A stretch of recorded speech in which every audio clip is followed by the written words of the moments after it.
जय श्री कृष्ण सभी व्यूअर्स को स्वागत है आपका मेरे YouTube चैनल पे। तो लास्ट टाइम मैंने बताया था कि अल्टीमेट हैप्पीनेस कैसे प्राप्त हो, हमें स्थायी सुख की प्राप्ति कैसे हो सकती है। इस प्रोग्राम को देखने के बाद one of my Muslim friend Srinagar से, उन्होंने मुझे व्हाट्सएप पे पूछा है कि is there any short way to merge with supreme, क्या कोई शॉर्टकट रास्ता है जिससे हम ईश्वर को प्राप्त कर पाएं, उस अल्लाह को जान पाएं। सबसे पहले हमें एक चीज सुनिश्चित करनी है कि आखिर हम चाहते क्या हैं, ईश्वर को पाने का रास्ता क्या है। ईश्वर को पाना ऐसा नहीं है कि भीतर से बाहर की यात्रा करके हम ईश्वर में जाके मर्ज हो जाएंगे, ऐसा बिल्कुल नहीं। ये बाहर से भीतर आने का रास्ता है, देह देहात से शिवोहम होने का रास्ता है। कल पिछले एपिसोड में मैंने आपको बताया कि एक जड़ प्रकृति है, दूसरी चेतन प्रकृति, और जड़ प्रकृति में मन बुद्धि चित्त अहंकार शरीर सहित आते हैं, और चेतन प्रकृति में हमारा आत्मा। जड़ प्रकृति में एक ही चीज है कि ये लगातार बदलती रहती है, और जो चेतन प्रकृति है हमारा आत्मा, ये अबदल है, इसमें कभी भी कोई बदलाहट नहीं होती। जैसे हम अपने मन की बदलाहट को प्रत्यक्ष देख सकते हैं। कभी हम कहते हैं कि आज मेरा मन दुखी है, आज मेरा मन सुखी है, मेरा मन मचल रहा है। और शरीर की बदलाहट को भी हम प्रत्यक्ष देख सकते हैं। तो पहले हम बच्चे थे, फिर किशोर अवस्था में आए, जवानी, और फिर बुढ़ापा, इसकी बदलाहट भी प्रत्यक्ष है।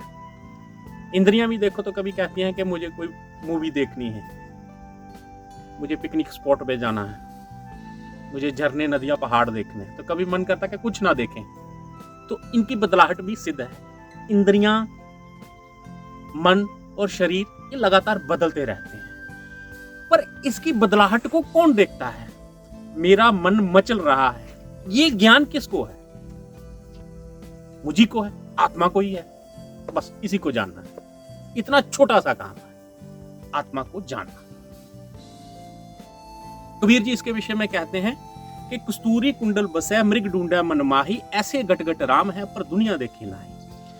हिरन कस्तूरी की सुगंधी से प्रभावित होकर उसे बन बन ढूंढता है, पर उसको ज्ञान ही नहीं कि कस्तूरी उसी के अंदर वास करती है। इसीलिए हम लोग भी कहीं तीर्थों में, कहीं मक्का मदीना, तो कहीं हरिद्वार में ढूंढ रहे हैं, तो कहीं पर्वतों पे, कहीं गुफाओं में जाके, हमें इस चीज का ज्ञान ही नहीं कि वो परमात्मा हमारे ही अंदर आत्मा रूप में विद्यमान है, उसको जानना मात्र है। तो जानना क्या है? जो मन बुद्धि चित्त अहंकार और इस शरीर की बदलाहट को देख रहा है वो आत्मा है। इसका ज्ञान किसको होता है? बोले मुझे होता है, तो तुम ही आत्मा हो। अगर इतना सिंपल है तो फिर सबको ज्ञान हो जाना चाहिए, ऐसा भी नहीं है। जैसे दूध को कोई देखे तो कोई बुद्धिमान व्यक्ति उस दूध को कह सकता है कि इसमें घी है, और ना समझ कहेगा कि घी तो नहीं है, ये दूध है। तो फिर उसको एक प्रोसेस से गुजारना पड़ता है। दूध को गर्म करेंगे, जाग लगाएंगे, दही बनाएंगे, दही को मथ के फिर मक्खन निकाल के उसको गर्म करेंगे तो शुद्ध घी की प्राप्ति होती है। इसी तरह से साधना करके धीरे धीरे जो हमारी इस आत्मा के ऊपर इस माया रूपी संसार के बहुत सारे